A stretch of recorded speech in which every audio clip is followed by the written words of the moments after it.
From the East and the West, you've heard others, but now you've tuned into the best. This is a Prime Wave Media production, the NFL Bet Exchange, hosted by my man, Pop DiBiase, the primetime capper, and the Don of Cape Cod, Jeff Dawson. What's up, world? It's the one and only Pop DiBiase, the primetime capper, and the Don of Cape Cod himself, Mr. Jeff Dawson, and this is the NFL Bet Exchange. And boy, oh boy, we are ready to rock and roll today. It feels like it's going to be a great show today, Jeff. I'm feeling good. How about you? Yeah, we're at the quarter pole, Pops. 4 weeks into the season. I think now you have enough data, you have enough eye tests to know who the elite teams are, who the good teams are, and what the NFL likes best, the mediocre teams, the 2-2s of the world. And then, of course, the dregs of the NFL, the ones that will be in the conversation moving forward, for the number 1, number 2 pick, a la Chicago Bears, of course, and others. So let's see what happens, sir. All right. Well, from what I'm seeing here, we have ourselves week 4 done, officially finished. And week 4 bets went a little like this. And once again, I broke even with the 8-8 on my side. Jeff went 9-7 once again. Jeff is 34-32 for the season. I am 31-33 for the year. So I'm a little bit below 500, and Jeff's 2 games above 500. So I would say that everybody else is probably in the same shape as us, or even worse. Keep it real, because it's been a tricky first 4 weeks of the season, to be honest with you. No doubt. Again, it's survive in advance. It's 1 week at a time. It's one game at a time. And as I was looking through Sunday's games after the 1 o'clock, I had a great start. I just faded in the end. And that's what happens in the NFL. You can get slow starts and kill it on the back end, or vice versa. Again, we do this show on Tuesday. A lot can happen from today all the way to kickoff on Sunday at 1 o'clock. So we try to do our best early to get some information. I mean, I get the script while the Monday night game's going off sometimes. And again, I wake up in the morning, check our lines, check the Vegas lines, check the lines we're using, come up with a game plan, and here we are, Pops. And that's how it goes. So pretty much let's go ahead and jump into our first game, and that's going to be the Thursday night football game. And the Thursday night football game features 2 old school teams, man. These teams been around for almost 100 years, and that's going to be the Chicago Bears and the now Washington Commanders. But fun fact for everybody who doesn't know, the Commanders started as the Boston Braves in Boston, of all places. So Boston's first team is actually in Washington, D.C., guys. So, just want to throw that fun fact out there, since we have one of the greatest Bostonians here hanging with us on the show. But, Rhode Island claims Jeff. Connecticut claims Jeff as well, too. That's why we have the East Coast. You're right. That's why I say the Don of Cape Cod. You know what I mean? We're not just Boston over here. We got Providence rocking with Jeff. We got Stanford rocking with Jeff. I would even somewhere in Vermont as well, too, huh? Little maple syrup for everyone. Right. It's a little New Hampshire there, a little bit of Maine. So, let's get into it, though. Washington is coming into this game, home team, fresh off of a very, very good game against the Eagles, where a lot of us weren't surprised. Me and Jeff actually had the Commanders last week because we knew that they were going to bounce back from the 37-3. And we all know that the Eagles have their toughest games when the Washington comes to town. It seems like Washington always comes to Philadelphia ready to play. So no surprise there what happened in that game. Now, when we look at the Bears game, the Bears have a lot to be desired, man. The Bears jumped out to a 28-7 lead. Their defense was finally playing on point. They were playing good football throughout the game, and then we got to the fourth quarter, and things just went to the left, 24 unanswered points, and next thing you know, they lost the game 31-28. But when you look at the numbers of that game, you say to yourself, Justin Fields had a day. It didn't matter how you feel about him moving forward, things like that. He had a day. And Justin Fields, I keep trying to get you get people to understand Justin Fields can throw the ball. It's not a problem about throwing the ball. It's about guys getting open. And when guys get open, special things can happen. And that's exactly what happened. But I felt like, once again, Justin had to put way too much pressure on himself to get the win home. And once again, the Bears defense failed him. And, the turnovers didn't help either. But at the same time, too, the Bears defense has to be better. I looked at their numbers, Jeff. 2 interceptions, 2 sacks on the season. This is not the monsters of the Midway. This is not what, George Halas envisioned for his team in the long-term future. They always were built to be a great defensive team and then have a good enough offense to, complement that great defense. Chicago has literally went to trying to find the best offense on in the division. Now we can see that, and they're not investing hard enough in defense, and this is why the Bears have their problem. And everybody, it's just a dysfunctional situation. It's toxic. They're undisciplined. There's just a lot of things that are not going well for the Chicago Bears, and I feel like this week is the best week for them to bounce back. They got 3 days before a game. That's great for them. That's good for them, because then they don't have to wait all week to get into their game. The Commanders, coming out of the tough game that they just came out of against the Eagles, it was physical, it was fast. And even Ron Rivera said the team was tired at the end of the game. The offense was tired. That's not good when you say the offense is tired. So I'm thinking that this team is going to have to take a lot to get back into good shape, and 3 days ain't going to be the case. They were going to have a rough week regardless, because how spent they are in that game. So I'm going to go ahead and I'm going to take the Bears with the +6.5 here with the +6. Jeff got the 6.5, but I'm taking the +6 on the Bears for this game to cover. And you know what? I like the Bears to win this game as well too. Jeff, your thoughts, and who do you have covering in this game or winning? I was just reading up on some notes, and now it's coming out that if the Bears don't win, the coach could be gone after Thursday night. Some good positives from the Bears offensively: Justin Fields, DJ Moore, Khalil Herbert. It looks like they're moving on, obviously, from Chase Claypool. They left him, told him not to come, and they're going to try to move him or cut him, whatever they do. A team in total disarray, dysfunction junction, as we like to say. Commanders, Riverboat Ron decided not to go for 2 in Philly. They go to overtime and lose, of course. But my thought process here is I bought the hook minus the 120. Anytime you see a minus 120 on ours, we bought the hook to try to get off of a key number or help us our side. So we get the Bears +6.5, obviously hoping them that they keep it within a touchdown. Justin's going to have to use his legs, stay away from Chase Young and company. Sam Howell, nice bounce back. He looks great. Terry McLaurin, Jahan Dotson.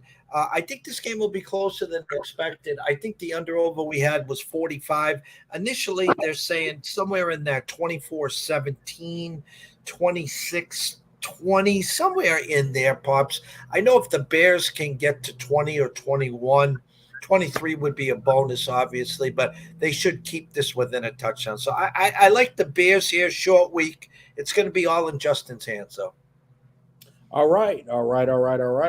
So let's go ahead, flip to our next game, and that's going to be our early game, our first of the early games, and that's going to be the Jags and the Bills. The Jags coming in here 2-2, fresh off of a win in Europe, and then the Bills are 3-1, and they are a 4.5 point favorite as well too. Over under 48.5. I got to get that in there, Jeff. I made this man do all them graphics, so I got to use all these graphics as well too. So pretty much you have a game between two teams that are seen as teams that are supposed to be the best teams in their division. Let's keep it real.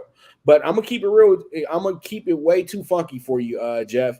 And the Jaguars don't impress me at all. They are slow cookers like they were last year, but they're better than they were last year because, we really wrote them off after the first game. And then they didn't start off that well either, but they were 2-2. Really, they were 2-2 at this point juncture of last season as well too. And a lot of people had them hyped up. oh, the Jags have arrived. They have done this, that, the third. But I don't get that same feeling about the Jags right now. Trevor Lawrence is playing good football, but he's playing inconsistent football as well, too. He could be a lot better. And when you look at the Bills pretty much are rolling in here right now. A lot of people are propping them up as the best team in the AFC after what they just did to the Dolphins. And they absolutely wrecked the Dolphins. But I think that was more of send the message. And the Dolphins really had to get their medicine after what happened against Denver. If anybody, and that was stupid of me to think that the Dolphins were going to really win that game, knowing that they've had all those troubles up in Buffalo over the last decade. So, that was my fault. Sorry. I was just trying to, ride the wave, because sometimes you just got to keep riding that hot hand until they get extinguished. And that's exactly what happened last Sunday. But when you break down this game right here, the way that I see it, I think that the Bills are just too hot coming into this game. And I think that they have a bit of a revenge tactic to them, because let's remember, this is where it started at for the Jaguars last year, when Josh Allen, the defense of Josh Allen, had the best game of his career. And, they were able to pull off a great win over the Bills, and they really kept the Bills in check that day. The Bills didn't even really score any points that day. So, that's something that the Bills have thought about for a while now. So that's one thing that a lot of people will probably factor into this game as well too, Jeff. But I truly do feel that you got to go with the Bills, because once again, you got to just ride that hot hand. Josh Allen's playing some of the best football of his career at this point, and their defense is playing lights out. That's the one thing that's keeping me really heavy on the Bills in this game, is that the defense will be the difference. And this has been the year of the pass rush as well too. And I'll talk about that a little bit more after Jeff gets done giving us his 2 cents on who he likes and who he's betting. So, Jeff, what are your thoughts, and who do you like in this game? If you go back to the Bills and their opening night loss in New York, a game that they got out early and let Zach Wilson come all the way back and took their foot off the gas, a la Kansas City this past weekend. And then they put up, 37 against the Raiders at home. Then they go to Washington and put up like a 40 burger. And then the game of the week, they put up another 40 burger against Miami. And where I'm going is, for the past 2 weeks, I've had a gentleman on my shows on Friday that had the Bills as the number one team in the NFL. And I'm like, I know I had them last year and they let me down. And I'm just watching this team and this offense all of a sudden clicking. And it's the defense. It's the speed on the defense. They're playing both sides of the ball now. Now, like you said, Jaguars, slow starters. Don't forget, started 0-2, now 2-2. The reason I took the Jags here very simply is this. They played in London last Sunday. So they get to spend a week in London. There's no travel back and forth. I think the game's going to be competitive. Do I think the Bills are going to win? Most likely. Could the Jags pick them up? Yeah. If we get that Jags team that we thought before the season started, ETN, Calvin Ridley, Ingram, Kirk, Zay Jones has missed the last 2 games now. My point is, I don't think Buffalo's going to be able to come in and run roughshod like they have against the Raiders, Washington, and now Miami. I think the trip to London might slow them down a little. I think the Jaguars, that they've been there for a week, might actually have that pep in the step and actually get out early, Pop. So I took the Jags +5. Anyone watching and listening that wants to back the Jags +5, I'd take a look at the Jags first half as well, especially if they get out early, because they've been there for a full week. Maybe it's the Bills with that little hangover and the Jags can get them early. But we took a shot with the Jags +5, Pops. All right. Sounds good. Sounds good. Sounds really good. All right, so let's go ahead and jump into our next game, which is going to be the Panthers and the Lions. And the Panthers and the Lions, this game is pretty tricky, because you have a Panthers team that is 0-4 coming into the game, and then you have the Lions, who are 3-1, and there's an 8.5 point spread here, over under 43.5. I don't think the Lions have had that high of a spread in 20 years, Jeff, to be honest with you.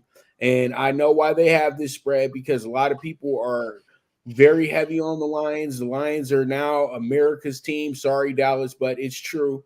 It's more about the broken cities of America being more of America's teams now than, fancy old Dallas. I mean, Dallas is a step away from being Hollywood very soon. So pretty much you have a Carolina team that's struggling, but they're getting better. I know that sounds crazy right now, Jeff, but they're getting better. And I think the last 2 weeks showed us that they are getting better. Their offense is starting to find some I'll come back around to it. I know. I was just back around putting that sorry there. about that. Yeah, but what you call it? Yeah, so I feel that there is and it's funny because I thought that I had mixed it up, Jeff. Sorry about that. I thought that Carolina was actually next. So, but it's all good. We'll get back to it. So pretty much we have the Panthers 0-4, and they need to be a lot, more focused, in my opinion. I think that they get a little too excited when they get a little bit of a lead and a little bit of momentum, and then they forget that they still have a whole game going on. I think that Bryce is getting better as a leader. When you look at Bryce's numbers, Bryce doesn't have bad numbers. Bryce's numbers are exactly what you expect for a guy playing in his first 4 games. And that's something that, you can't get too crazy about. And one thing I do really, really do like about this Panthers team is that they seem to not let the hype get to them. Jeff might have saw it too. We had a guy who was just going crazy about the Vikings and Panthers game, and he thought we were on the Panthers, but we weren't. And he was so adamant about, Bryce being the worst quarterback ever and Bryce doing this, that, and the third. And the team wound up actually being in the lead most of the game.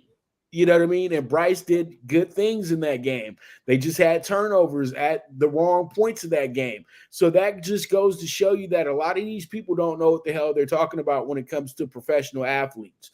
And when you're a rookie after your first 4 games, why do people expect you to be LeBron James? You just can't. It's a tough league. You know what I mean? It's a hard league.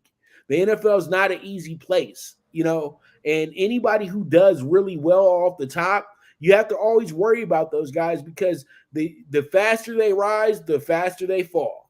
And then when you do it the turtle style, where you cook it up, you get better as the weeks go along, boom, you're Trevor Lawrence. You know what I mean, Jeff? So you have to take your time. If you know you're going to be in this league for the next 10 years, why rush everything in one week? Why? That's what's ruined so many careers in the NFL. And I think that the approach that they're taking with Bryce is the right approach. Now, my choice for the game, it seems like I've already given you guys my choice for the game, because the Lions are going to be overbet this week. Let's keep it real. And the Lions still aren't there yet. I know it sounds dumb right now. It sounds crazy, but the Lions have been very fortunate on how their schedule works. Let's keep it real. Atlanta's a middling team. The Packers are a middling team. Okay. Detroit got a good win opening week against Kansas City. That's their best win of the season. These other games that they won, they were supposed to win. And then the game that they were supposed to win in a very, good fashion, opening home game, things like that, they lost. So I'm just feeling like when a game that they're supposed to win pops up, it might not be the game that we think that they're going to have, especially in a game like this where everybody's going to already be nonchalant about, the Lions being dominant, but you have a desperate team in the Panthers. And I wouldn't want to play a desperate team. So I'm going to take the Panthers with the plus 8.5 in this spot. Let's see how it goes. Let's see how it shakes out. But that's where I'm going with that one, Jeff. I think you bring up some great points here. Detroit's only loss was against Seattle. And you saw, again, we'll get into Seattle and the Giants. But my point is here, they have 2 tough road wins at Kansas City. And listen, on a Monday night to go in, not how should I say this? Or Thursday night, excuse me. Not that they won in Lambeau, but how they won. Aiden Hutchinson right now, I mean, I know he doesn't have, 6, 7 sacks like Von Miller and putting up some crazy. He has been the MVP of this Lion team. He is causing so much problems to opposing quarterbacks. He's uncoverable. And so they got the offense with the defense. Jameson Williams actually now reinstated. Will he play? Who knows? Their shiny new toy. Gibbs has done squadouche. Goff, St. Brown, defense, David Montgomery. I bought the hook. I took him down to 8.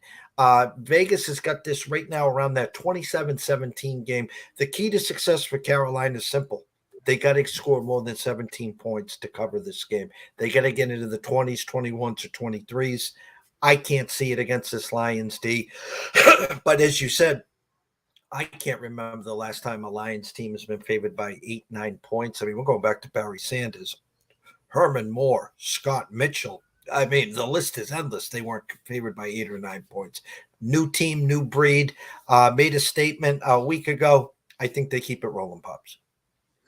Well, and you know what? You got a great point with that. I just think that they're riding the Panthers are a 0-4 team idea a little bit too hard. You know what I mean? And that's the only reason why I feel like I can trust the Panthers in this spot, because you know what? It seems like every time this season they've over talked the team, that everything goes left. Let me give you a great example. The Browns.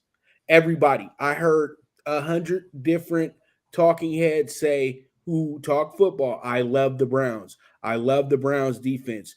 If I hear I love the Browns more than 6 times from 6 people that have been dogging the Browns for the last decade, then they're not going to win that game, because the wrong people are in love with them now. You know what I mean? So that's how I see it a lot of times. So pretty much that's how I'm thinking with this one right here, is that everybody's going to say how much they love the Lions this week, and it's going to wind up being something that goes to the left for the Lions. But we'll see, though. They'll prove me wrong. That's all it's about, always about. And that's what it's always about, y'all. They're just opinions. It's a game of opinions, like we always say. And it's a sport of opinions.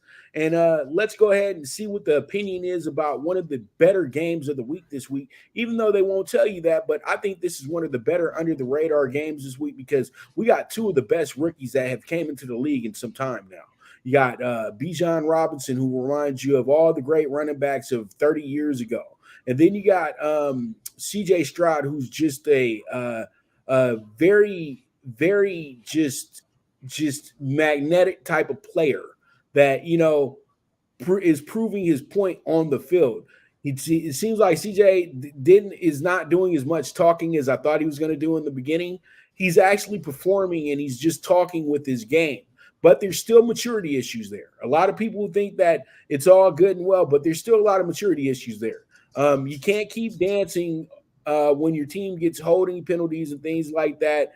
After a big catch of things of that nature, that it's coming back. That's one thing that is kind of cracking me up, because the guy, it happened in the Colts game. They scored a touchdown, right, Jeff? And pretty much it wasn't a touchdown, it was a holding. But they went and did the whole dance routine in the end zone. And I'm just like, dude, you're losing the game and it's a penalty. Like, does he get it? And then the next week he comes out and he absolutely crushes against the Jaguars, the supposed number 1 team, the most bet team to win their division this year. And they went out there and treated them like Ohio State used to treat Purdue. So pretty much that was crazy. And then of all teams that you would think that would have just had their day with CJ, no, he literally carved them up and showed all of us that they have one guy that makes this defense go, and that's TJ Watt. That's terrible. We'll talk about that, though, when we get to the Steelers. But the Texans, to me, they played those first 2 games, and those were games where they had to learn exactly who they were going to be. And then everything clicked in that 4th quarter against the Colts. Like, let's keep it real. Everything came together, and the confidence started. And once you got a guy who like CJ who's confident, then things are going to go very well for you. Now, when it comes down to the Falcons, I know a lot of people are already probably quitting the Falcons at this point. And you know what? I'm going to keep it real with you, Jeff. I actually had the Texans on my Pop DiBiase odds on Sunday that I released. And Jeff saw it too. I had the Texans as the favorite in this game. And then I looked up and they gave the Falcons the 2.5 in this game. It's now down to 1.5. And I think it's going to go down to 1, to be honest with you. So this game is a 50-50. Let's keep it real. And I feel like Atlanta is playing way better football at home. Look at the scenario, Jeff. First 2 games of the season, they were at home. They played lights out. They played spirited. They played great football. Their coach was calling great plays. Everything was in unison. They go on the road. Everything falls apart. Everything fell apart on the road, straight up, because they just couldn't get with the flow of the road.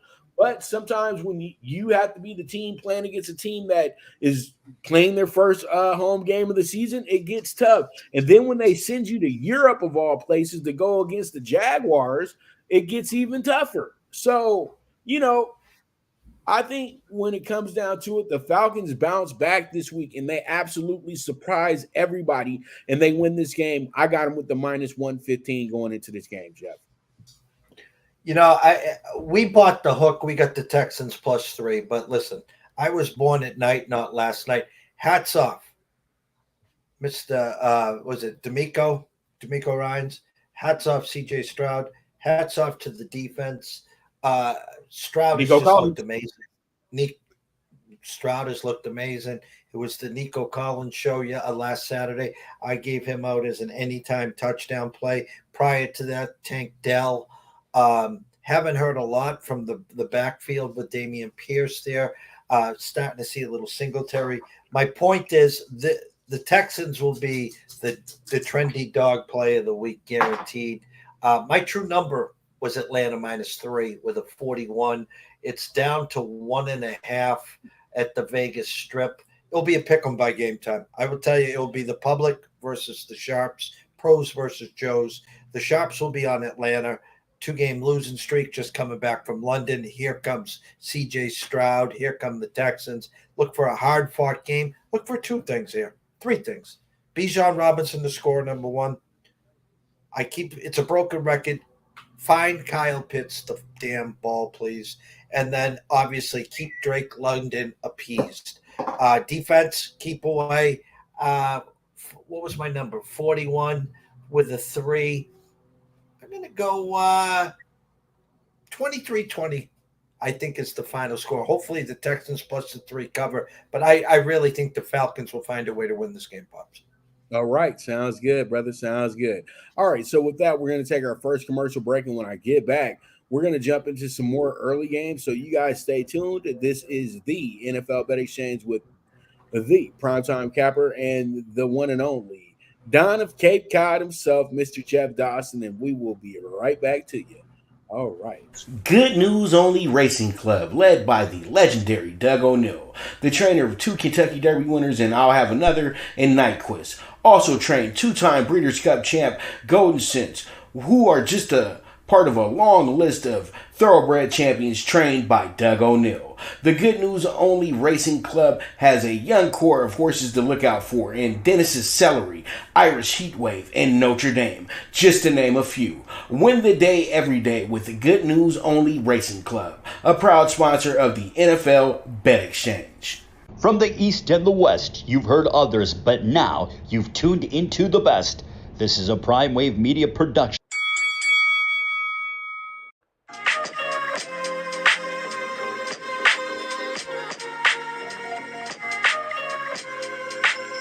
Tune into Big Wave Boxing every week with a brand new guest with the one and only Pop DiBiase, the primetime capper, getting the best boxing stories, best boxing angles, and the truth when it all comes down to the sweet science. Tune in to Big Wave Boxing on the Prime Wave Media channel on YouTube.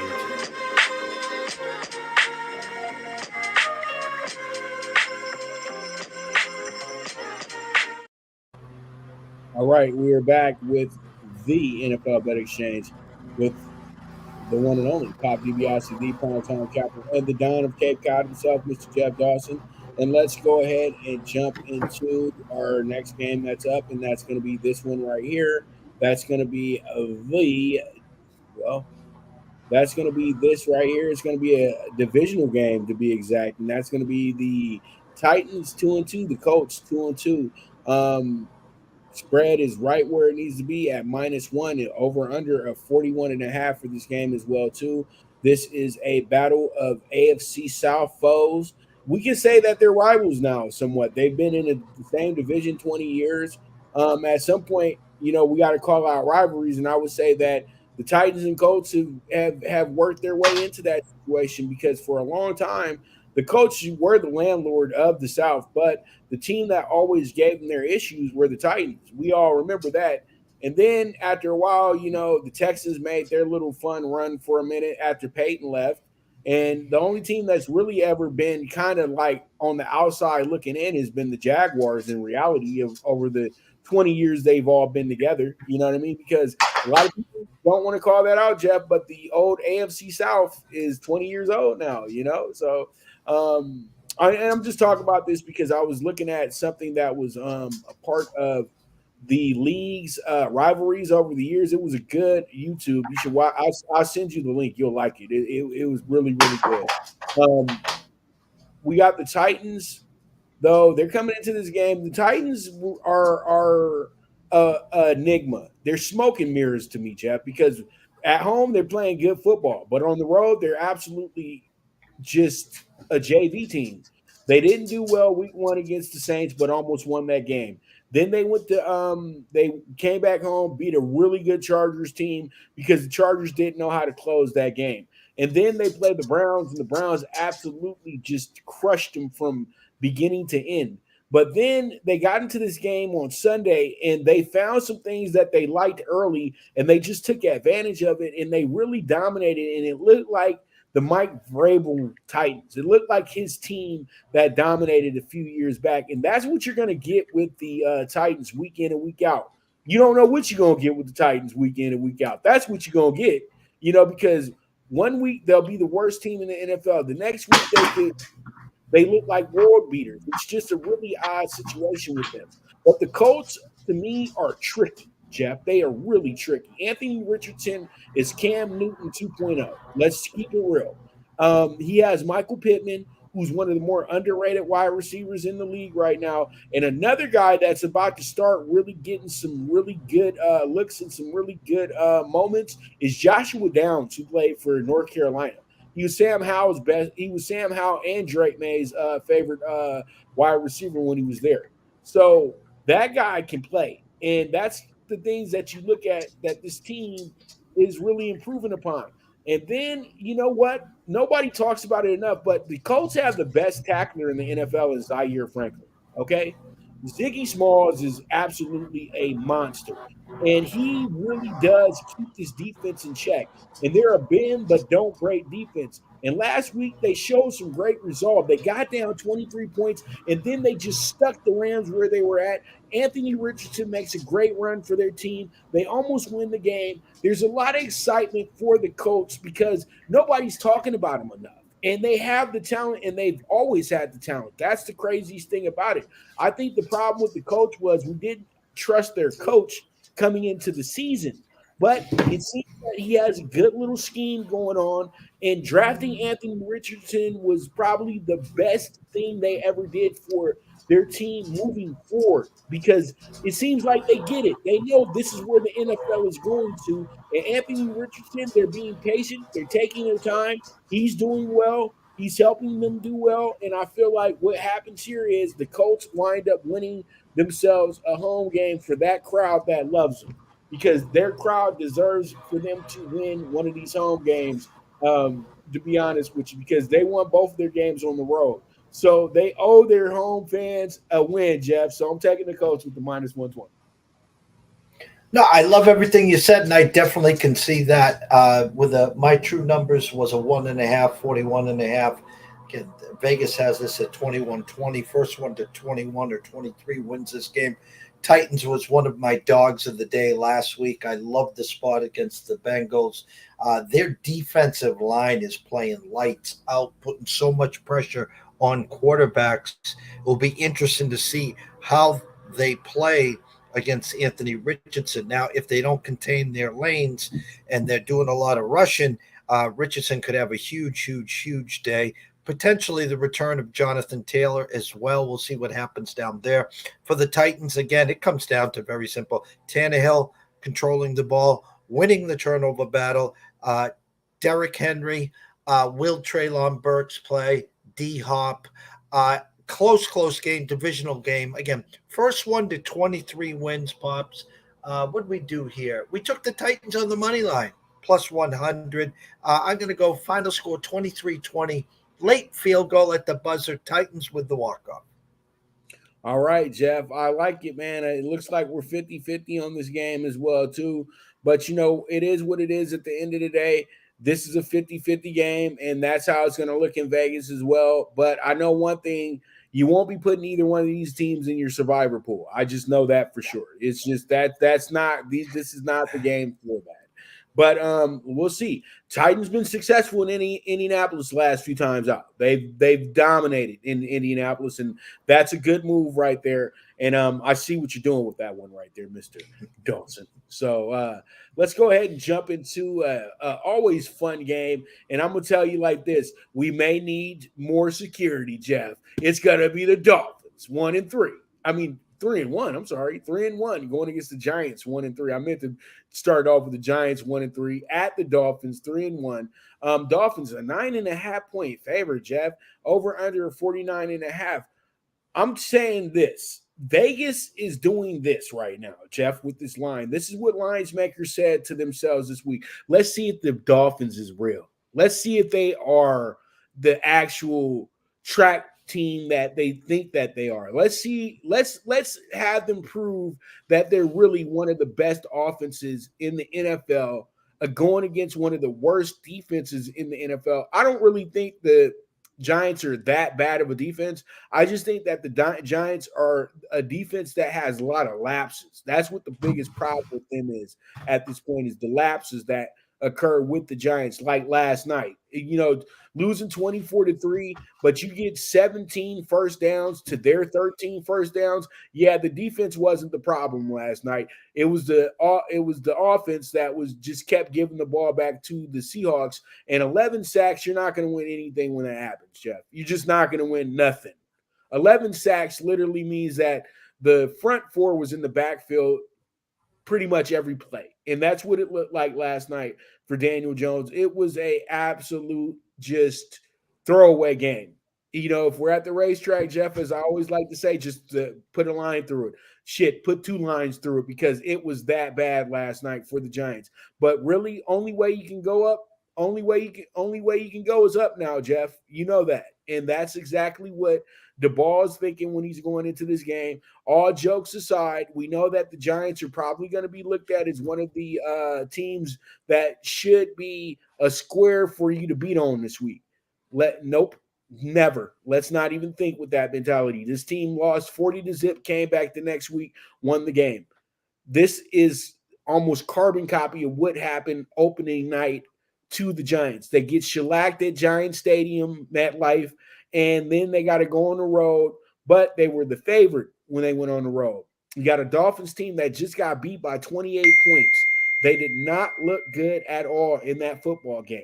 Their defense looks like they are a very big question mark on being consistent and being a good defense. And how will they approach this matchup? There's a lot of questions that you have for the Dolphins. You already know what you're getting with the Giants. So I'm not going to make this hard on myself, Jeff. I'm going to take the Giants with the plus 9.5, because you know who's coming back this week probably, and most likely he's coming back? Saquon. And I'm gonna go ahead. You got to take the 9.5 now before they put it down to the 7. I promise you it's going to 7, Jeff.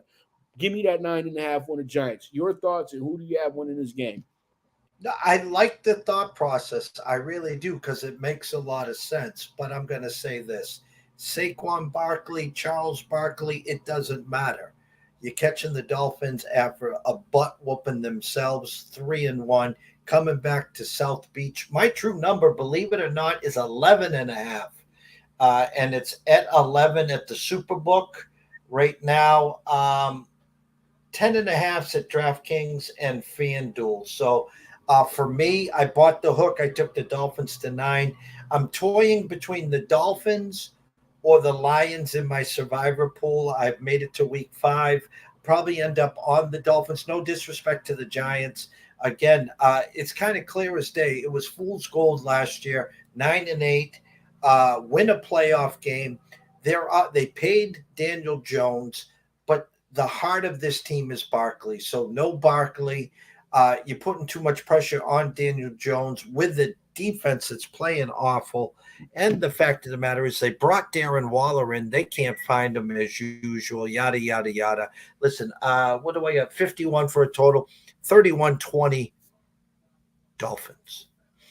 All right. And Jeff, you know why Waller can't find nothing? Because he over there thinking about that woman too much, man. He done left her in Las Vegas by herself. He's in New York City. And you know she's calling him every 2 hours talking about, who is she? And he calls her every 3 hours. Who is he? You know what I mean? So, Tom Brady. Oh, let me stop. He's so cute. I guess he's so cute. Tom had to buy a piece of the team to make sure she knows he's there. I just get the Robert Redford, Demi Moore vibes with those two. Give me your wife. All right, let me stop. Because this is not TMZ Sports. This is the NFL Bet Exchange. Sorry. So pretty much, let's go ahead and get into the Saints 2-2, the Pats 1-3, over under at 39.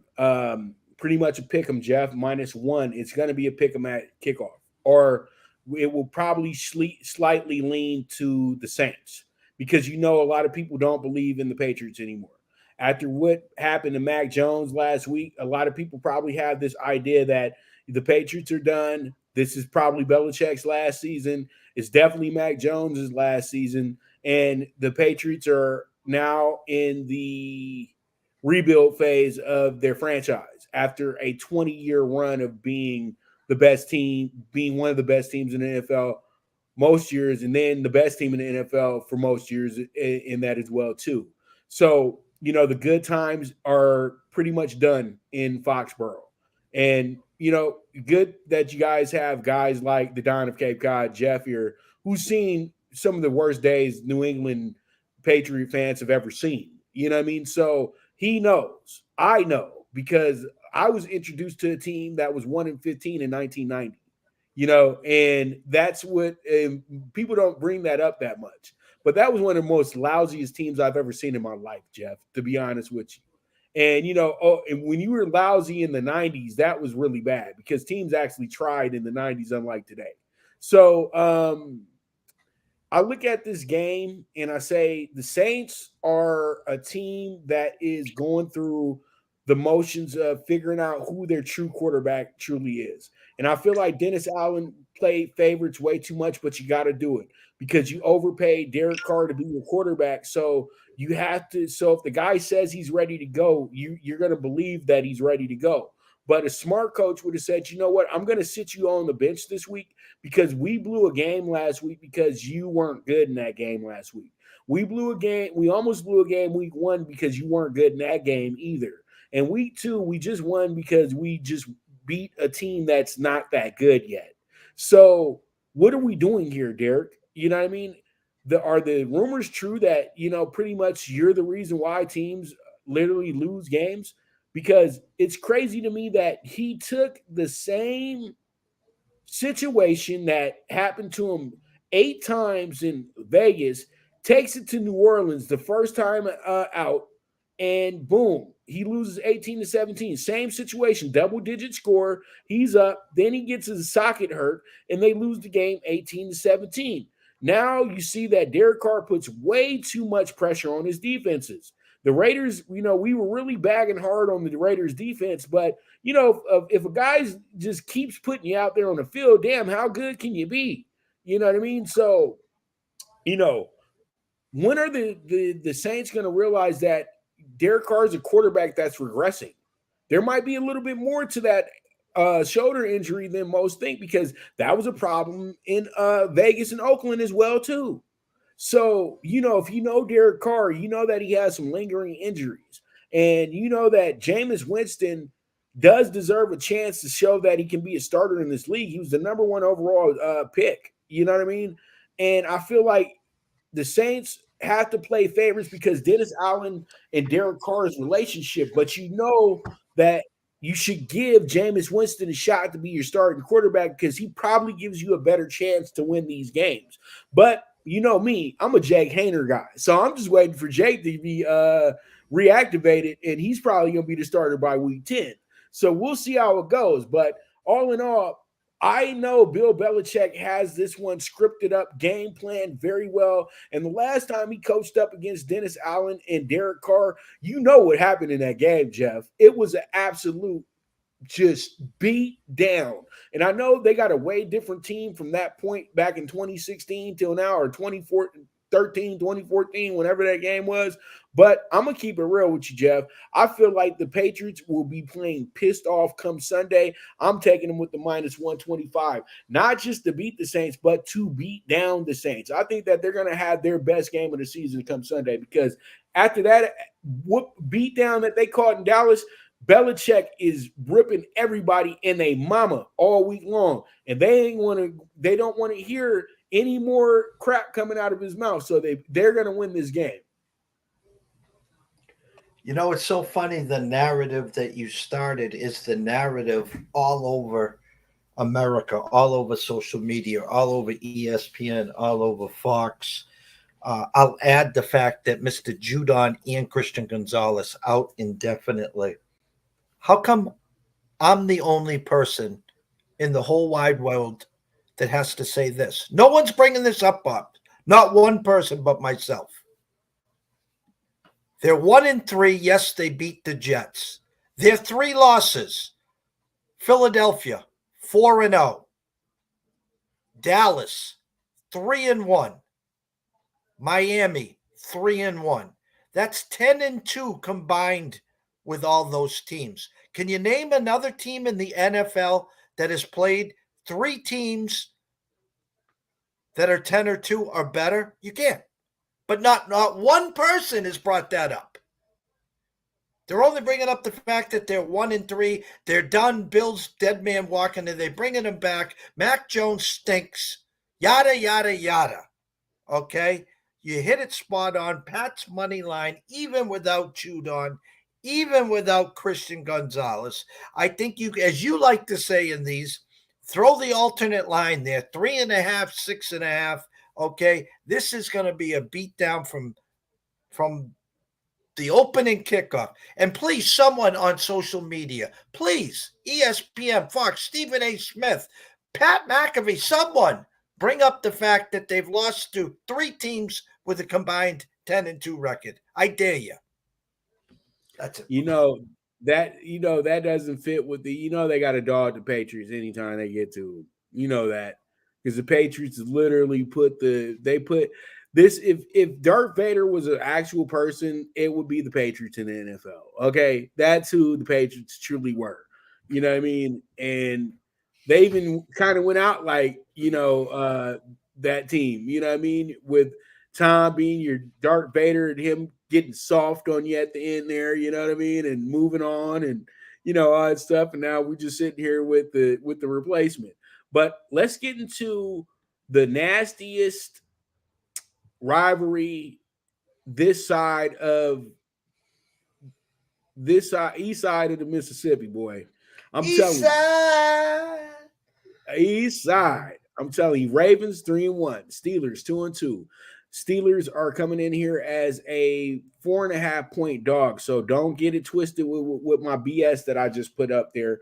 They are the dog. And that's weird because you don't usually make the Ravens the dog, but the Ravens are the dog here because not the Ravens. I mean, the Steelers. You don't make the Steelers the dog here in usual circumstances, but the Steelers ain't the Steelers no more, man. Let's keep it real. They are not playing Steeler football this year.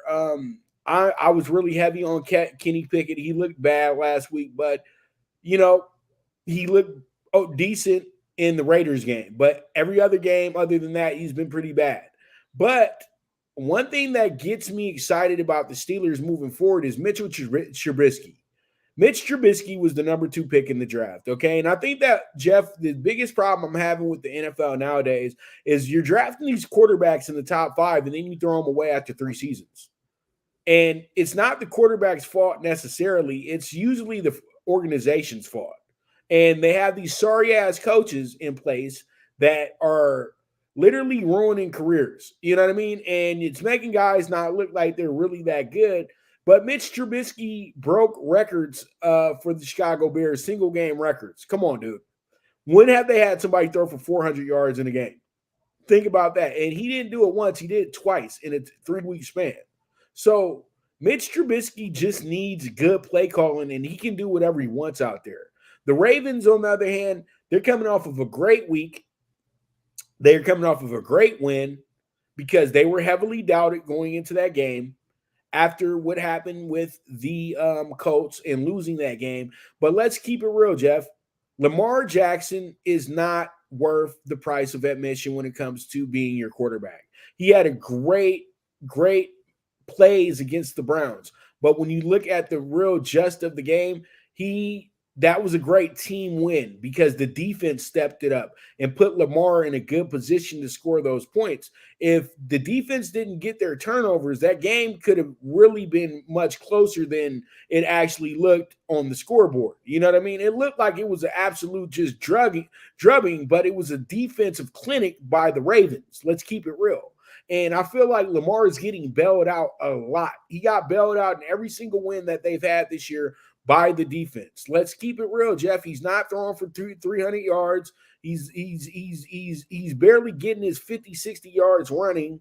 He just feels like a guy who's well paid, and he's doing the most not to get hurt. And I truly do feel that it was an oversell for me and the rest of everybody else when we were like, go get Lamar his money.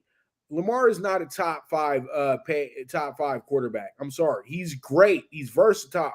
But he's not worth the price of admission. You shouldn't. I just really feel like the Ravens are stuck with a bill that they don't want to be stuck with, to be honest with you. That's why winning does make everything look better. But when they start losing, everybody really does get heavy on their case because they know that the guy pretty much used the fact that the quarterback position has became a luxury. And if you have one that's decent enough to get you some wins, then they're going to get paid.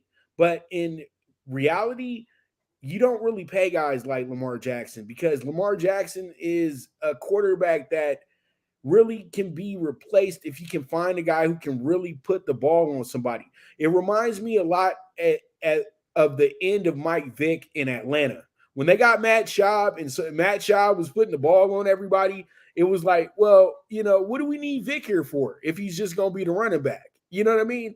And so that's the only reason why Lamar is still with the job because the backup quarterback hasn't challenged him for that job, Jeff. That's the only reason why he still is going to be their end-all, be-all leader. You know what I mean? So when I get down to it, this is my dog bet of the week, Jeff. I'm taking the Steelers with the plus 180. I feel like TJ Watt and crew, they're going to have a game, and they just know the Ravens so well. They just do. They do.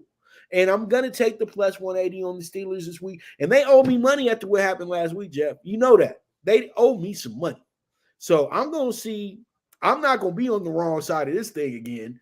Steelers win this game, man, by 3 points. I'm booking it now. It's funny because there's no bigger Steeler backer before the season started than myself. I talked about this division being the most competitive in the NFL. Now take a look at it. 1 month in, I told you we got 4 games. You got a Cincinnati team that can't score and Joe Burrow hurt. You have a Pittsburgh team 2-2 and potentially Kenny Pickett out for a few weeks. Okay. The Cleveland Browns team, Deshaun Watson was cleared to play last week, and I know my body better than anyone else. I'm going to take the pass. The Ravens 3-1. Lamar Jackson was a part of not one, not two, not three, but 4 touchdowns last week. Pops, as he rushed for 2 and he threw 2 to his banky Mark Andrews. This is a team that some projected as the team to beat in this division. As much as I love the Steelers in this bounce back position, I can't trust Pickett, Trubisky. I can't trust the OC Canada. I think Ravens roll here. I bought the hook, and I'm never a doubter here. This is a Steelers team that lost their home opener to San Fran, bounced back the next week as dogs to Cleveland, beat Cleveland, but not happening here, Pops. It's Ravens all day to go to 4-1. And if you get a Cincinnati hiccup and another Browns hiccup, this team could have a 2 or 3 game lead early in this division, Pops. I don't know. I just feel like, you know what? Ravens, Steelers, everybody going to be so heavy on the Ravens come Sunday, and then watch what these bums do. Watch what the bum Steelers do. East side. All right. So I'm going to let Jeff go over there and work on his vocals a little bit as we take a commercial break. When I get back, we will be talking the late game. So you guys stay tuned. This is the NFL Bet Exchange with your host, the one and only Pop DiBiase, the primetime capper, and your host with the most on the east side of things, and that's going to be Mr. Jeff Dawson, the Don of Cape Cod, and we'll be right back to you. Now you and your friends can compete in the sport of kings and win big with Stable Duel. Get the app, pick your horses, and get in on the thrill of horse racing with daily games competing against other players. Bring home the glory and the cash, and move up the annual leaderboard while you leave your competition in the dust. Get in the game with Stable Duel. Play, race, win.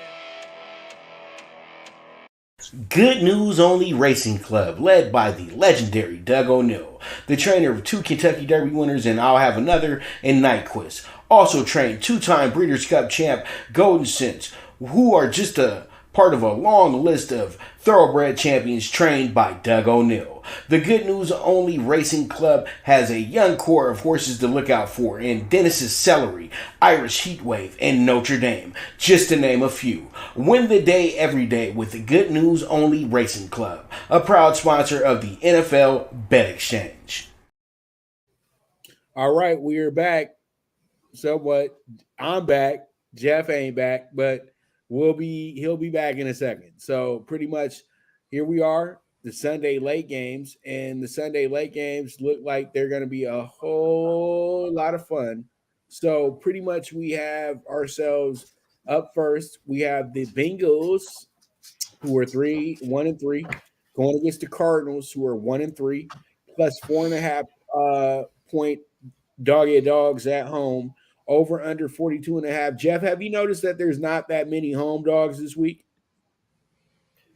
Yeah, well, again, it's the change into the guard. It's the preseason thought process. Mm-hmm. Who's good, who's not good based upon last year's teams and numbers. Now we got 4-month sample size. We're able to kind of separate, the good from the bad to the ugly.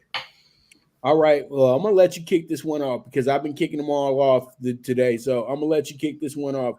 Where are you going with this one? Who do you like in this one? The Bengals or the Cardinals? And who is your bet going to? My number was Cincinnati 5 with a 42, down to 3 across the Vegas Strip. The Arizona preseason look was they're bad. They're playing for Caleb Williams. They're playing for Drake May. The fact that Kyler Murray probably won't play the rest of the year. And what do? The week of the first game, they bring in Mr. Dobbs, who's been phenomenal.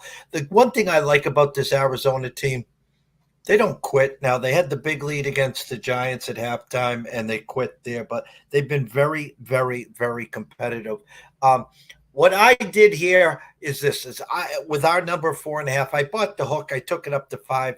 My point is, Arizona again will be another one of these live trendy chalky home dogs. The fact is that you're never going to get Joe Burrow and the Bengals at a low point. The true value here is the Bengals, especially if it drops to 2.5.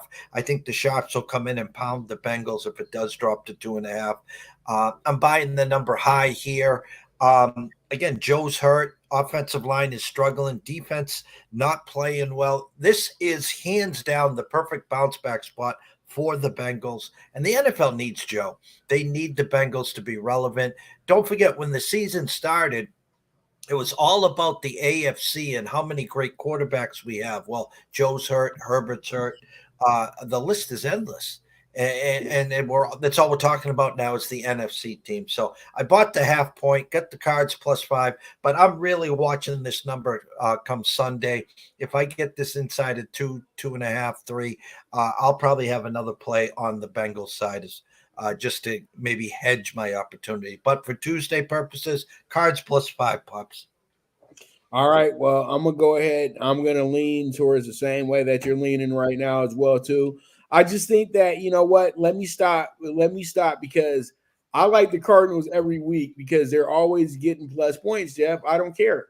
And they've been plus points double digit twice. And then again, they're 4.5 against a team that's coming in here struggling. You know, a team that's supposed to be good, but they're struggling. And so you have to say to yourself, we can't, use the same numbers on the Cardinals this week because if we give them a 7.5, everybody's going to be on the Cardinals this week. So we have to give the idea that, the Bengals get one more chance to prove to us that they're one of the better teams in the league. So we're going to give them a 4.5 spread because they got to win by a touchdown, but meet us somewhere in the middle. Because if you make it at a 6.5, I promise you, everybody would have took the Cardinals. They would have easily took the Cardinals. This becomes a pro Bengals bet. And so pretty much the Cardinals, every time it seems like everybody's too heavy on one team, the Cardinals show up. They're going to lose this game by 3. I promise you that, Jeff. I'm taking them with the plus 4.5. And they'll have the lead in three out of the 4 quarters of this game as well, too. Watch him work. And you know what? Stop sleeping on Josh Dobbs, y'all. That boy can play. He's the top 20 passers in the league. He's number 20. I know that sounds funny, but you didn't expect he would be there either, right? So there it is. There it is. Okay. So we don't have to sit long on that one, Jeff. I'm taking the plus 4.5. I'm with you on that one, brother, because honestly, the Cardinals are a missed touchdown away from being 4-0 against the spread. Yeah, it was that close last week with San Francisco. And what did I tell you, Jeff? I took San Francisco at the last minute because I said this one right here is going to be too much for them. It's going to be too much. And San Francisco is going to take them seriously. After what they did to the Cowboys, they have to take them seriously. Because if you can beat anybody, you can beat them. You know what I mean? Beating the Cowboys was a miracle. But beating the 49ers can happen because you have extended scouting report on those guys. I say this every week when we play divisional games. These are the toughest games for any team to play, or their divisional games, because guys have your playbook. They truly do have your playbook. And it's just about how your play calling is going to go in that game. They know everything you're coming with. That's the one tricky part about divisional games. So you have to be ready for that. But let's go ahead, jump into what it will probably be the best game of the late games, and that's going to be the Eagles and the Rams. The Eagles undefeated, 4-0, one of 2 teams that are undefeated in the NFL right now, and then the Rams are 2-2. And also, we only have 2 winless teams as well, too, so that's good. That's good. But we got a lot of 3-1 teams, Jeff. We got there's a lot of smoke and mirrors right now. A lot of smoke and mirrors, brother. All right, so I'm going to let you kick this one off. Where are you going with this one? Eagles or Rams? What you thinking, Jeff? What you thinking, bro? What you thinking, bro? The funny thing is the Eagles team is 4-0, and it looks like they haven't even scratched the surface. I say this every week. Start in Foxborough, 16-0. They got outplayed the last 3 quarters. They come home week 2 against Minnesota, played a little grab butt back and forth, beat Minnesota there. Then traveled to Tampa. Just play a little grab butt there, and then they find a way to win. And then, of course, last week against Washington, the same thing. It took them to overtime, 4-0, and haven't even scratched the surface offensively, or defensively. Defensively, as we know, it's Georgia East. I like to call them. A line here. What I did here is I bought the hook to 6 here. I think the Rams coming off the last week against the Colts, the potential of Cooper Cup coming back. Think about this. Puka Nuka, whatever you want to call him, is doing something that no one has done as a rookie wide receiver. Now you add Cooper Cup to the mix with Tutu Atwell. Their running back could be banged up, so that could be an issue here. I don't know if they go to what they do next. They go to Ronnie Rivers or what they do. Maybe they can see if Todd Gurley or Marshall Faulk's available. But I like the best show on turf here, grabbing the 6 points. If I had to pick a real dog of the day, I'm putting the Eagles on upset alert, and I think the Rams not only cover, they could win this game outright, pups. And you know what, Jeff? I was really, really close. I was really, really close to doing that. But I'm still going to put them. But you guys got to understand, I still do a straight up list every week as well, too. So just in case it doesn't make this show and I put it on a spread situation, a lot of times I'm probably taking that team to win the game outright as well, too. The Rams, you know what? We're not talking enough about the Rams. And I was really hard on the Rams. I said they were a hopeless team. I'll keep it real. I said it. I said they were a hopeless team. It's going to be a rough season because they don't want to give up on Matt Stafford. Matt Stafford, I feel, is way past his prime. And they got the Super Bowl they needed from him, but he decided to stick around because he needs to make a couple more dollars. So, he can make sure he makes them house notes in LA, you know what I mean? So they can have this California house that his wife has dreamed of having. So pretty much, he is in a position where, he got his final contract and he's manning up to it that he's going to play through it. Sean McVay needed to be reinvigorated. He needed to have a bad season to remember that the NFL is not easy at all. And I truly do feel that Aaron Donald, still being a top level player, is pushing this team towards still being relevant and still having the opportunity to make the playoffs and possibly steal the NFC West if things go a little murky for our buddies up in San Francisco. But all in all, when I look at this game, I'm like you, Jeff. This game just seems too tough for the Eagles coming into it because they really did put a lot of effort into beating the Commanders, and they had to do a lot to win that game. And then they're going against a team that's a little bit more finesse, and they do move their offense much smoother than the Commanders do. The Commanders were kind of taking advantage of deceptive plays. The Rams have a whole script in place that they know where to hit the Eagles' weaknesses at. And that's where I think the Rams have the advantage because they have so many weapons that nobody's talking about. And their running back is doing a hell of a job as well, too. He did so well that they traded Cam Akers, the guy they felt was going to be better than Gurley. That's how bad the GM is in L.A., in my opinion. The guy thought that Akers was going to be better than Gurley. How's that, Jeff? Akers wasn't even that good of a college running back. How is he going to be better than a guy who was a legend at the University of Georgia? Yeah, okay, I'm taking the Rams with the plus 5.5. I think that they make this a very good game, but I'm taking the points as insurance. But the bonus would be the money line. That's where I'm going with that one. So we move forward. Let's go ahead and talk about the Jets and the Broncos. And the Jets and the Broncos. This looks like a really, really good matchup here, Jeff. You got 1-3 versus 1-3. You got a Broncos team that's 2.5. Probably is going to move to either 3 or probably the -2, in my opinion. I truly do think that this is the coming out game for Russell Wilson. And this one, what's that? What's what? It's some type of sound coming from your way, Jeff. Oh, yeah, that's the landscape is wrapping up.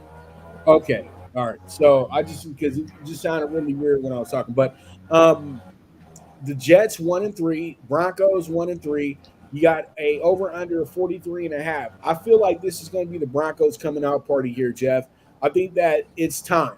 Let's keep it real. It's time for this team to really be who they're supposed to be. Um, as your point was with the Patriots, let's look at who the Broncos played in the first few weeks. Okay, Raiders, you can kind of toss that one out. That's a rivalry game. Commanders playing a lot better than a lot of us assumed they would, and they had Eric Bieniemy, a guy who knows exactly how to attack the Broncos. And then you had Miami, who was the flavor of the month of September. They were everybody's favorite team. They beat you 70-20.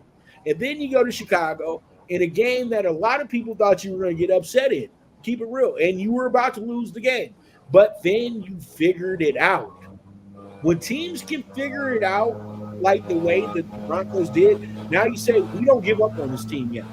We just can't give up on them yet because they figured it out. Just like I was talking about with the Texans. You built the confidence. You finally get it. Now everything works because I'm confident in myself. And that's how I feel with the Broncos going into this week. The Jets have the same mentality because they held tough against the Chiefs on Sunday Night Football. But I feel like it was more of a gimmick of them hanging tough with the Chiefs because the Chiefs came in there and played below their tier. They didn't play great football, and they didn't try to play great football because they knew they just needed to do enough to beat the Jets. The Broncos are going to play on a stellar level come Sunday. I'm taking the Broncos to win this game, and I'm taking the Broncos on the money line as well too. Give me the Broncos with that minus 135, Jack. What are your thoughts, and who do you have winning this game?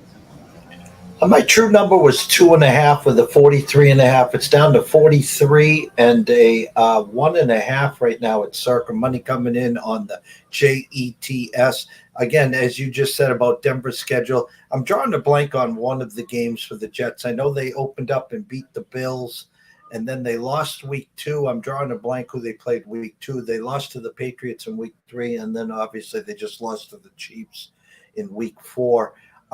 They've had a tough schedule as well. Zach Wilson actually probably played the best game of his life in the game against the Chiefs. I don't know what's going on with Breece Hall. Whenever he touches the ball, he does great. He's just not touching the ball enough. It's only a one wide receiver show over there. Garrett Wilson, Tyler Conklin made a few good passes. Defense playing off the rails. It's whose defense plays the best and who wins the turnover battle that will be victorious here. The loser of this game falls to 1-4, and there'll be a lot of Salas or Sean Payton bashers out there. Or, of course, if Denver loses, it's, let's just scrap the season, move off of Russell Wilson, and then draft a quarterback. So I took the points. I bought the hook to the Jets to 3. 23-20. I know I've said that a lot in this show, but first one to 23 wins this game, Pups. Because Jeff gonna make one of them 23-20 stick on the wall. One of them's gonna stick. One of them will stick. You know what I mean? Hey, but you better than Berman. Berman used to be 25 to 22. Chris, there ain't gonna be no score in no game. What are you talking about? 29 to 29 to 32. What? What? You know what I mean? Those used to crack me up on Sunday prime time, where he would give us and he just has to do it because the back in the day you used to have to report like that so you wouldn't be over there giving an advantage to gamblers. That's why they would put the score up there and they couldn't just say cover spread. You know what I mean? They used to have to put the little pizzazz, the little Disney stuff on it so it didn't look like people was gambling on the air. You see how far we've came? Now you just got somebody who gets on there. They get him, he wears glasses, he's in front of a computer all day, and they consider him a betting expert. Knowing good and goddamn well he's never been to Vegas in his life, but still he's a betting expert. So, it is what it is, Never sat with a lines maker before, but he's an expert, Jeff. They're experts. And then, if she's really pretty, it doesn't matter. It's just about what she picks. It doesn't matter if she's going to break down the line to you, why the line's that way. None of that. She's pretty. So sure, we just go ahead and just highlight the pretty. Rex Ryan told the girl on Sunday, Jeff, I'll take whatever you talking about. And I said that sounds about 1,000 bettors coming Sunday that watch this lady. That I'll just take whatever she's talking about. And she put out 3 losers. I'm just gonna give you guys that right now as well too. Because I keep the receipts. They don't. That's the funniest thing because they'll always brag about a great week, but they'll never brag about a bad week. I'll be the first one to highlight a bad week for myself and not even mention a great week for myself. You know what I mean? Because at the end of the day, the bad week is the one that they talk about more than the most because they expect you to be perfect all the time. Y'all know that. Come on. All right, so let's get into it because Jeff's giving me that face, the wrap it up, but he got the wrap it up button in the back. So what you call it? We got the Chiefs 3-1. We got the Vikings 1-3. Vikings coming off their first win of the season. Chiefs coming off of another close win in primetime. You know what I mean? Because the last primetime game they lost by 1. And I think the Chiefs are probably starting to have a little bit of primetime-itis in a sense, Jeff. Just too much primetime. And I still think that, nobody wants to say this, but I think that Patrick Mahomes is dealing with the lingering ankle injury right now. I know he got the surgery and everything like that, but literally they snapped that bad boy in the playoffs last year, and he still just was going about his business on it. You know what I mean? A few years ago, and that bad boy got snapped. It wasn't no just sprain. It got broken, and he's just been being a real tough guy. And you can tell he's a little timid. Yeah, he's running a lot and he's doing that a lot, but that's because they never caught holding on his line either. And we're starting to realize that as well too. But you know what? They said the same thing about Tom Brady for 10 years. So it is what it is at the end of the day. When you're a great quarterback, you're always going to have somebody calling out something that you're getting favoritism for. But I think that we're not talking enough about Kirk Cousins being that dude this year, Jeff, because they're 1-3. He's thrown for 11 touchdowns this season. He leads everybody in passing yards this year. He's literally the best quarterback statistically in the league right now. But he has the best wide receiver that we've seen since Randy Moss. So pretty much that's where he has his bonus at, but he's been adding Jordan Addison into this thing as well too. And I just truly think the one thing that's just missing with the Vikings is a running game. Madison did well on Sunday, but the running game needs to be better. We know that. The Chiefs, man, I think that the Chiefs really will start thinking about making Pacheco more of a bell cow back after what he did last Sunday, because that was incredible that he was able to take that much pressure off of Mahomes. And really, he won them the game again, Jeff. Again. I know everybody loves Mahomes, especially you. But come on, dog. Pacheco won them that game last week, straight up. And Chris Jones as well, too. And who gets all the credit, as usual? Patrick Mahomes. So, it's just – come on, dude. At some point, give somebody else some credit because Andy Reid didn't do a great coaching job. That looked like a Andy Reid coaching job from the Eagles when they were barely winning games. So, really, all in all, I felt like the Jets handed the Chiefs the game on Sunday. They had every opportunity to win that game Sunday, but they didn't. But the Vikings, they're not going to do the same thing. The Vikings are coming into this game very confident. I know that they saw a lot of things that they can take advantage of on the Chiefs side as well, too, because the Chiefs don't have a great defense. They've just been playing against bad offenses. That's the whole thing. And come on, opening game, those games are jitter games. But to me, they don't have great defense. They don't have a great defense. They're not playing anybody, Jeff. Now they're going to play somebody who's a real offense. They want to get back right. And I just really feel like this game has Vikings written all over it. I'm taking them with the plus 5.5. And yes, I will stamp them down as one of my dogs this week as well, too, because they're at home.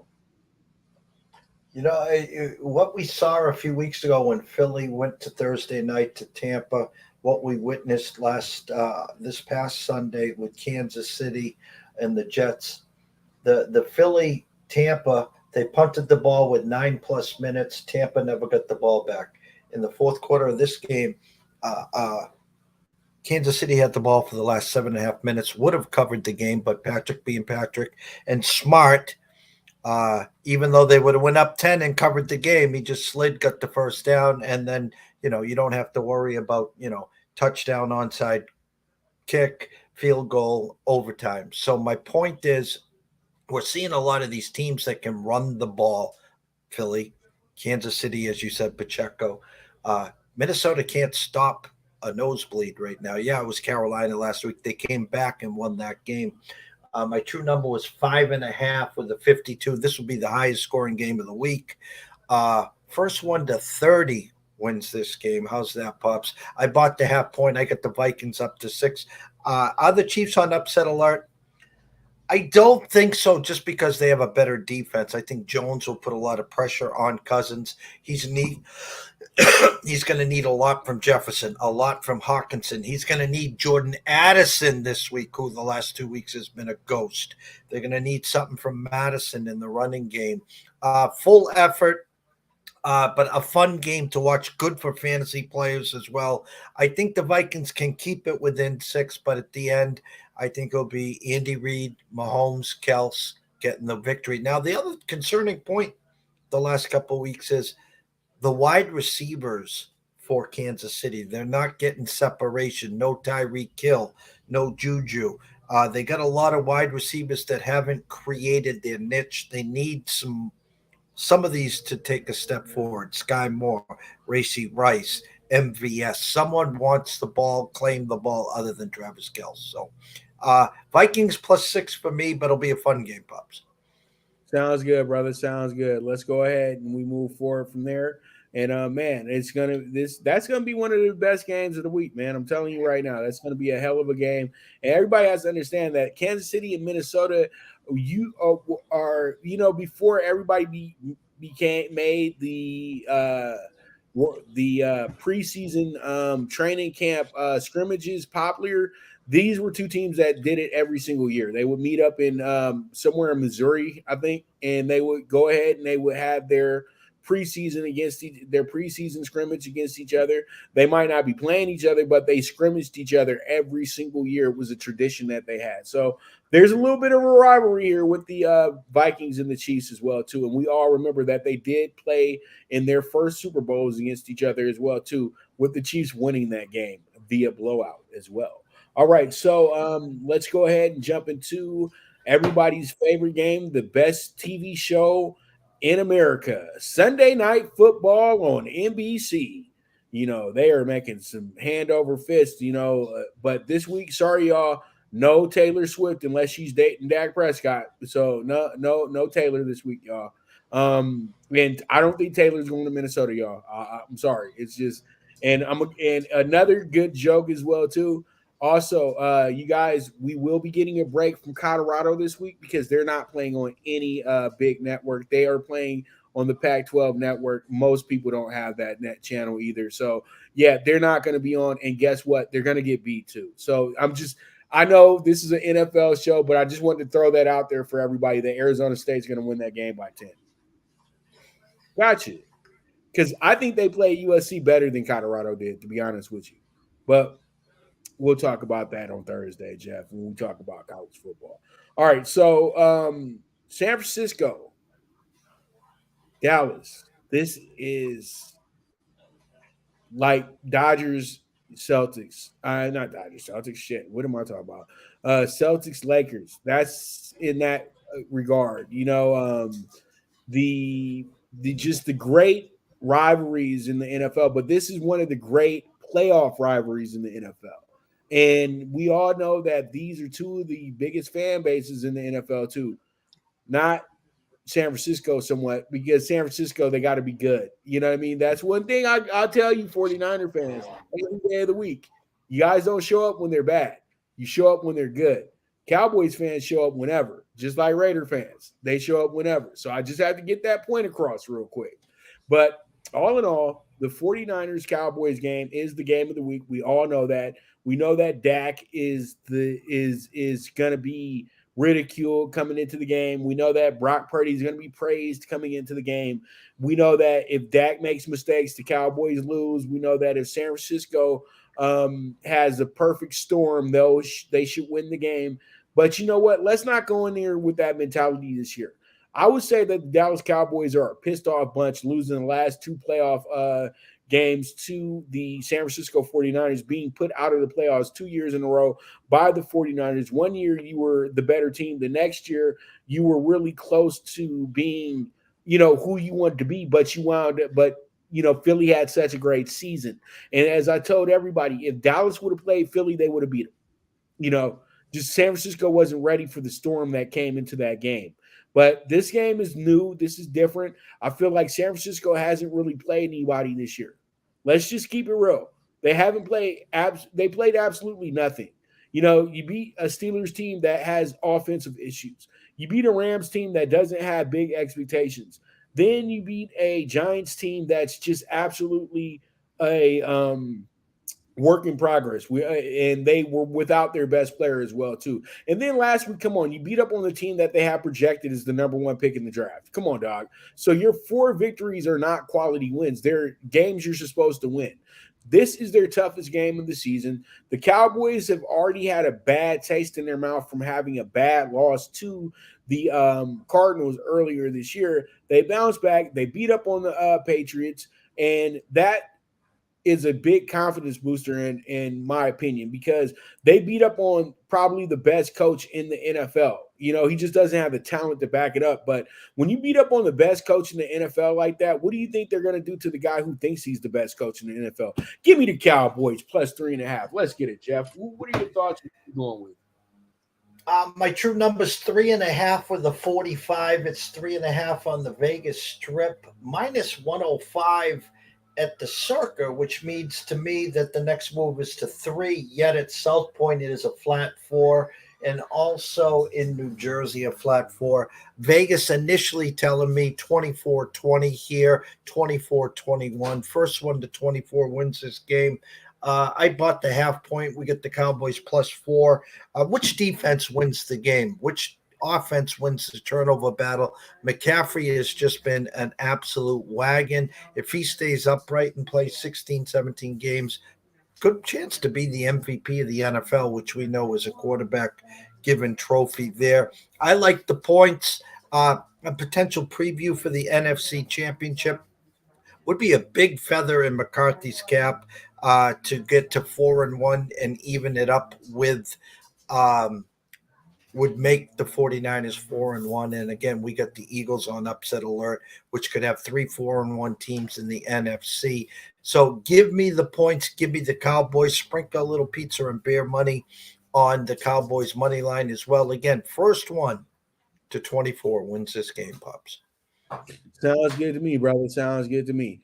All right, so let's go ahead and we look at the Monday Night Football. Are you ready for our party?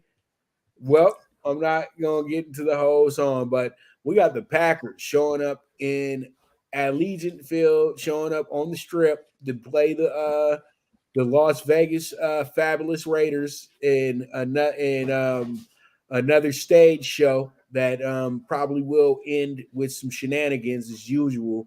But the Raiders come in here as a slight dog as well, too. Packers 2-2, Raiders 1-3. Packers are coming off their worst game of the season. Let's keep it real. They were absolutely dreadful against the Lions. But we'll keep it real. Their first 3 contests, they were very, very in those games, and they won 2 of them. So that just goes to show you that Green Bay might not be all the way there yet, but they're one of the more middling teams that have the look of a team. If they can get in a groove, they can be really good. You know what I mean? They can be really, really good in a wide open division. But I think Detroit really does have that division kind of locked down. And then after Detroit, you consider Minnesota. Even though they're 1-3, Minnesota is going to be better as the season goes along. So the Packers are really in a work in progress state. So whatever they put on the board is good. I think that's what their fans are looking at, that their expectations aren't playoffs like that this year. It's just about being a good team this year and being consistent and learning consistency, learning how to win. Now, the Raiders, on the other hand, expectations are always high with the Raiders. They're never thinking about the Raiders just being a regular team. They're never thinking about the Raiders just trying to build something. It's always everybody who's a Raider fan feeling like the Raiders should be right there at the elite status of the league. Well, this team isn't one of those teams, man. Even though they have some guys out there that are really good, Devontae Adams, Josh Jacobs, those guys are awesome, man. Those guys are special players. But your quarterback situation is kind of unsettled because I know everybody likes the rookie, but Jimmy G is the more trustworthy quarterback. The defense is the defense as usual. They don't really have anything significant. And you know what, and Max Crosby might be the most overrated defensive lineman in the league. I know that Richard Sherman was very, vocal about the way that the Raiders are using him and everything like that. But the Raiders literally let him freelance and do what he wants to do. And I've never seen a guy overrun so many plays in my life, Jeff. And, that's not what the great ones do. That's what the guys do that are like Adam Dunn. You know what I mean? Every fifth at bat, you hit a home run. So we think you're a great home run hitter. No, it's just that you're consistent at hitting a home run, but that doesn't mean you're good at the other things that we're doing here. And I feel like his leadership isn't enough for the Raiders on that defensive end. I think that they need more. You know what I mean? They need more. And that's why the defense just can't ever get it together. And I truly feel that at the end of the day, with Josh McDaniels roaming your sideline and Mark Davis in the owner's suite, this team is going to be a disaster. It's just straight up. I really feel like the board needs to remove Mark Davis as the controlling partner, and I truly do feel like if McDaniels doesn't win this week, can we consider trying to fire him? That's the whole thing, because they're talking more about this money that's supposed to be guaranteed and everything like that. You know what? Al Davis didn't care about guaranteed money. He'll pay you when he feels like it. So I think Mark needs to be on the same idea, but he's not. He was already, he was getting terrorized at the Charger game, and he literally told the fan to shut up because I'm not firing the coach. So, it just goes to show you that the guy is really out of touch with the way things work, and you want to be somebody that you're not. And that's the problem. The Raiders aren't the Patriots, dog. The Raiders have their own style, their own way, all this stuff that his father created, and I feel like he's just trying to kill it. And that's not fun, and it's not fun to watch. And Raider fans, if you're disappointed, you have all right to be disappointed. And you know what? I'm still going to be stupid enough to take him this week. Give me the Raiders plus 110.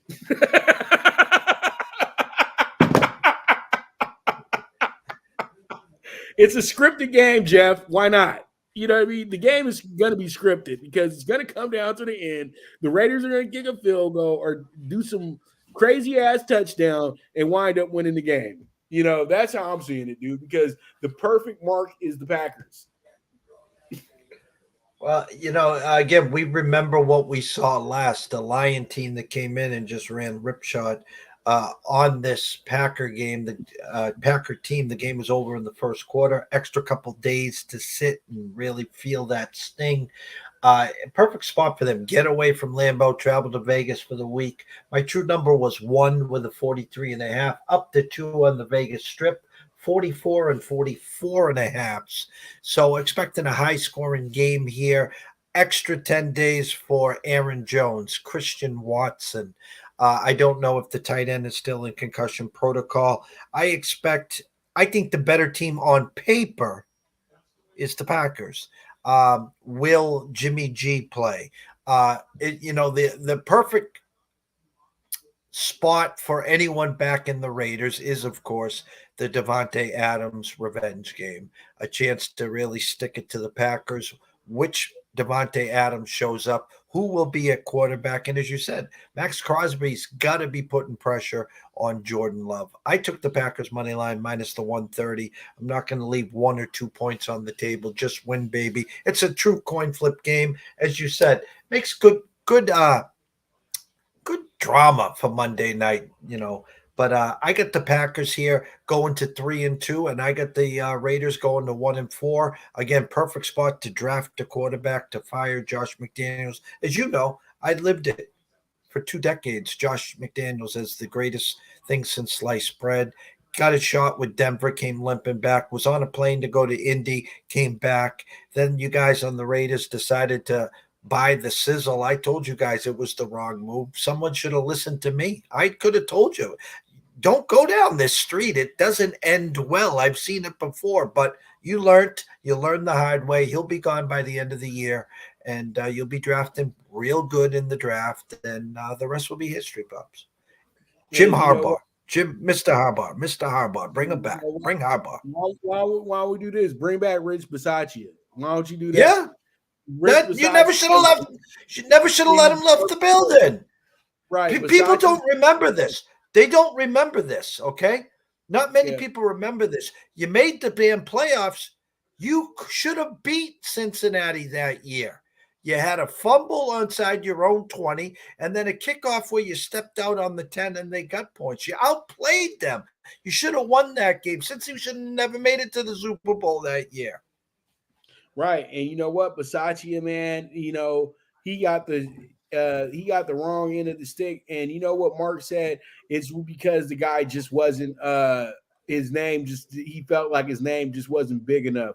And you know what? Mm-hmm. That just goes to show you how idiotic of an owner this guy is. So it is what it is at the end of the day. And he's not an owner. He's a controlling partner. There's a board that that actually owns the Raiders. Okay. So you guys do your homework, know exactly what you're doing. Stop always calling these people the owner of the team, because if he does something like catch a crazy case or something like that, it's not like Donald T. Sterling where they're going to be mad and try to force you to sell the team. No, they can literally just remove you and put somebody else in place.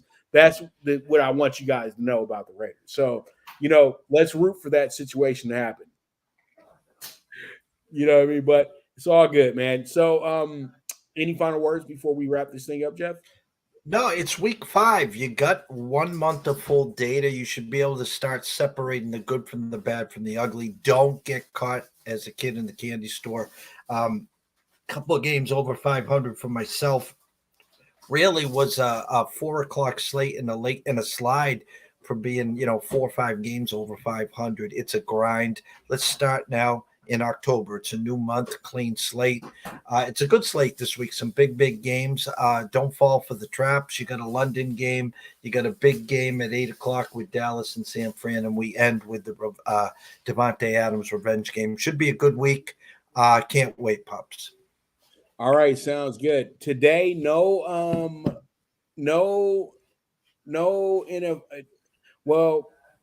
do I want to say?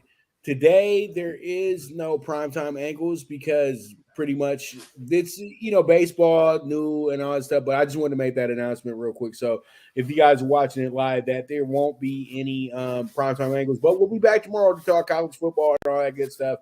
But, today it just feels like right that we just do this because, we got baseball going on today, Jeff, so it is what it is. But all in all, thank you guys so much for tuning into the show. We'll be back next week for week 6. Hopefully I go ahead and go 12-4 and get myself back into the mix. And Jeff goes 10-6. So then he can, give me a little bit so I can get back into this thing a little bit. You know how we do it. But it is what it is, though. This is the NFL Bet Exchange. I'm your host, the one and only Pop DiBiase, the primetime capper, the Don of Cape Cod himself, Mr. Jeff Dawson, and we are out of here. Toodles! Thank you for tuning in to the NFL Bet Exchange, where the sharpest bets are laid. This show was produced by the Prime Wave Media Group.